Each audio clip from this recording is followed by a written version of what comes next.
Selamat bertemu kembali Bapak Ibu dan saudara-saudara dengan saya Marulam Nenggolan dalam katekese bulan Kitab Suci Nasional minggu yang ketiga tentang kitab nabi-nabi kecil, yaitu Nabi Yunus dan Nabi Mika. Setelah mengetahui dan mendengar secara singkat tentang apa itu nabi dan hakikat kenabian, sekarang kita akan membahas secara singkat 4 nabi kecil yang kita pakai sebagai teks pendalaman pada BKSN 2024 ini. Kitab nabi-nabi dapat dikelompokkan menjadi 2 kelompok, yaitu nabi terdahulu yang terdiri dari Yosua, hakim-hakim, Samuel dan raja-raja, serta nabi kemudian. Nabi-nabi kemudian dibagi 2 lagi, yakni nabi-nabi besar dan 12 nabi kecil. Yang termasuk nabi besar adalah Yesaya, Yeremia, Yehezkiel, dan Daniel. Ke-12 nabi kecil dalam bahasa Ibrani Terei Asa adalah Hosea, Yoel, Amos, Obadya, Yunus, Mika, Nahum, Habakuk, Zefanya, Hagai, Zakaria, dan Maleaki. Mengapa disebut nabi besar dan nabi kecil? Pada dasarnya para nabi adalah orang-orang besar. Akan tetapi disebut yang 12 itu para nabi kecil karena kitab mereka relatif pendek. Karena keterbatasan waktu, kita akan membatasi menerangkan sekilas kitab Yunus, kitab Amos, kitab Maleaki, dan kitab Mika. Karena keempat kitab dari nabi-nabi kecil ini yang kita pakai dalam pendalaman BKSN ini. Kitab Nabi Yunus. Kitab Nabi Yunus termasuk kitab yang populer selama berabad-abad. Dalam Perjanjian Baru, referensi pada kitab Yunus cukup signifikan. Misalnya, Matius 12 ayat 40, Lukas 11 ayat 29 sampai 32. Dalam Al-Quran, Yunus juga disebutkan, dan dalam legenda Islam ia adalah subjek favorit. Mengapa terkenal? Mungkin karena berbentuk cerita yang lebih mudah diingat daripada orakel kenabian, seperangkat hukum atau silsilah. Kisah Yunus mengingatkan pada Daniel di gua singa, Elia, dan para nabi Baal atau Nuh dan Bahtera. Siapakah Yunus? Selain dari kitab Yunus sendiri, hidup Yunus hanya dapat diketahui dari 2 Raja-Raja bab 14 ayat 25. Namanya Yunus bin Amitai dari Gad Hefer. Yunus dalam bahasa Ibrani berarti burung merpati, dan Amitai dalam bahasa Ibrani berarti tulus hati. Boleh dipertanyakan apakah kedua nama mempunyai makna berkaitan dengan tugas Yunus untuk mewakili Israel memberikan pesan yang tulus tentang cinta Allah kepada Niniwe. Yunus adalah seorang nabi Galilea dari kerajaan utara Israel. Ketika dia pergi ke Niniwe, dia menjadi nabi pertama yang diutus kepada orang-orang kafir. Garis besar kitab Yunus. Kitab Yunus terdiri dari 4 bab. 3 dari antaranya berbentuk narasi. Bab pertama berbicara tentang panggilan pertama kepada Yunus dan tindakan Yunus yang mengelak untuk melaksanakan tugas itu. Karena ketidaktaatan Yunus, Allah menyebabkan badai yang dahsyat dalam pelarian Yunus. Setelah membuang undi, para pelaut tahu bahwa Yunus telah bersalah kepada Allah. Walau awalnya ingin menyelamatkannya, tetapi para pelaut akhirnya membuang Yunus ke laut dan badai berhenti. Melihat hal itu, para pelaut mempersembahkan kurban kepada Tuhan dan membuat janji. Yunus tidak mati, tetapi hidup di dalam perut ikan 3 hari 3 malam. Bab 2 berisi 2 Yunus, ucapan syukur dalam bentuk mazmur. Ia mengakui kerendahan dirinya serta mengakui bahwa dari Tuhanlah keselamatan. Bab 3 berisi misi Yunus yang sukses di Niniwe. Yunus kemudian mendapat perintah dari Tuhan. Ia berkhotbah di Niniwe dan bangsa itu bertobat. Yunus 3 ayat 1 sampai 5. Raja Niniwe memaklumkan puasa dan pertobatan. Yunus 3 ayat 6 sampai 9. Allah mengubah rencananya dan menghancurkan Niniwe. Bab 3 ayat 10. Dalam bab 4, Yunus berdebat dengan Allah.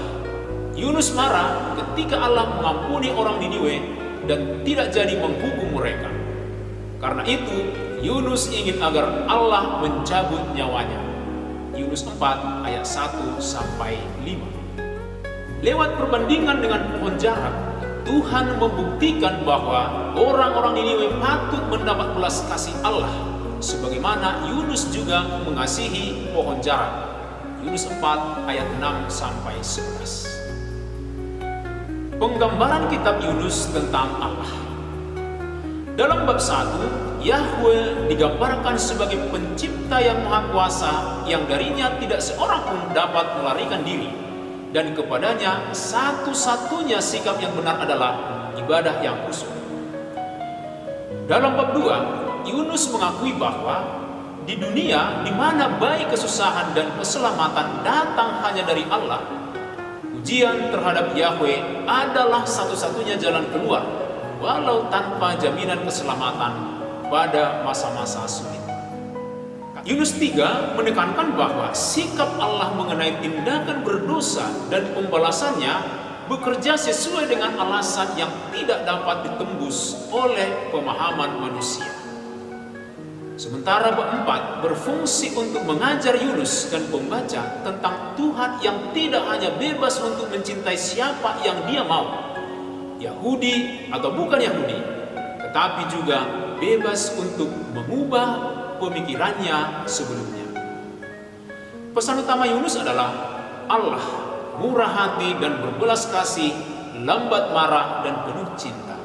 Bab 4 ayat 2. Cinta Allah tidak hanya ditujukan kepada orang tertentu, tetapi bersifat universal. Keuniversalan itu telah dijanjikan di Taman Eden dan ditunjukkan di Bukit Kalvari. Allah ingin setiap orang datang untuk bertobat. Bandingkan 2 Petrus bab 3 ayat 9. Kitab Yunus adalah suara Tuhan pada semua yang merasakan cinta penyelamatannya, memanggil untuk membagikan cinta tanpa membedakan kebiasaan sosial. Yunus mengingatkan kita untuk melihat yang lain sebagaimana Allah melihat mereka dan berbelas kasih. Nabi Mika. Nama Mika adalah bentuk singkat dari Mikayahu. Bandingkan 2 Tawari bab 17 ayat 7. Berarti siapa yang seperti Yahweh atau Tuhan. Bandingkan Mika 7 ayat 18, Keluaran 15 ayat 11, dan Mazmur 89 ayat 6. Isi kitab Nabi Mika mengungkapkan bahwa Mika memiliki kepekaan yang mendalam terhadap penyakit sosial pada zamannya, terutama karena penyakit itu memengaruhi kota-kota kecil dan desa-desa. Untuk sebagian besar ahli, kitab Mika adalah kumpulan pesan kenabian pendek yang disampaikan oleh Nabi Mika. Seorang ahli kitab suci, Childs, mengatakan bahwa kitab Mika berisi siklus penghakiman dan keselamatan. Disebut dulu hal yang mau dihakimi dan kemudian ditunjukkan bahwa akan ada juga keselamatan karena belas kasih Allah. Salah satu tujuan para nabi adalah untuk menghibur orang yang menderita dan untuk menindas orang yang terhibur. Mika disebut hati nurani Israel, dan inti utama dari pesannya dirancang untuk menusuk hati nurani mereka yang telah lama meninggalkan integritas iman Israel. Kalau lebih ditelisik, Mika memiliki 3 tujuan. Pertama, untuk menyajikan keluhan Tuhan terhadap umat perjanjiannya.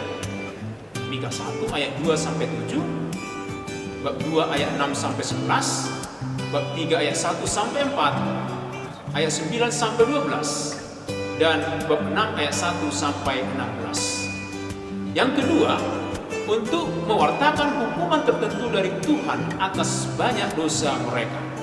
Mika 3 ayat 8. Dan yang ketiga, untuk memprediksi keselamatan Tuhan yang pasti untuk datang, yang berpusat pada kehadiran seorang Mesias, pembebas dari keturunan Daud.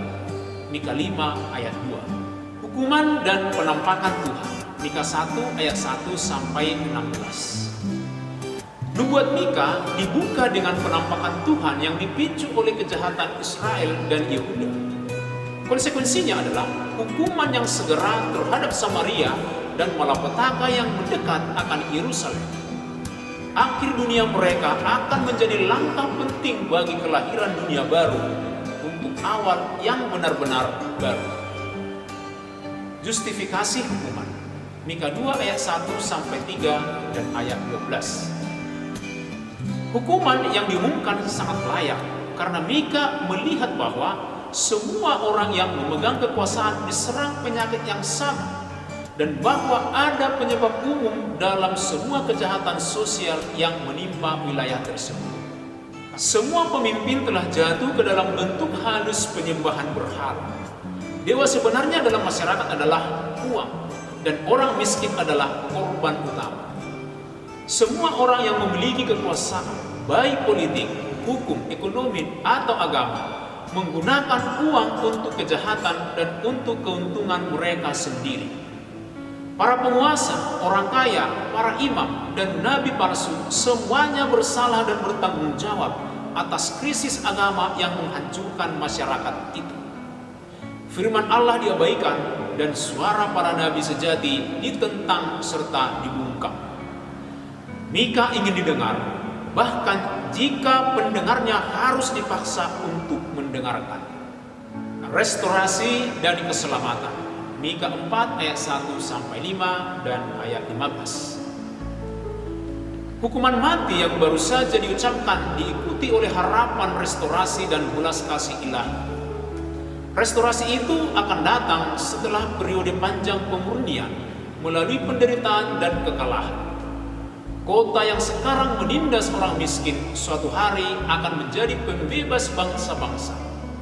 Kehebatan Yerusalem akan datang melalui sisa kecil dan rendah yang tersisa dari kehancuran yang akan datang. Keselamatan tidak akan diperoleh melalui kekuatan senjata atau berhala, tetapi hanya melalui kuasa Tuhan. Kemuliaan Yerusalem tidak akan berasal dari Yerusalem itu sendiri, tetapi dari Bethlehem kecil, tempat kelahiran dinasti Daud. Bapak, Ibu, dan saudara-saudara yang terkasih, demikianlah katekese pada minggu yang ketiga ini. Semoga lewat katekese singkat ini, Bapak, Ibu, dan saudara-saudari sekalian, para umat beriman terdorong untuk membaca lebih lanjut kitab Nabi Yunus dan Nabi Mika, sehingga semakin dapat memperoleh manfaat dari pesan yang disampaikan. Terima kasih.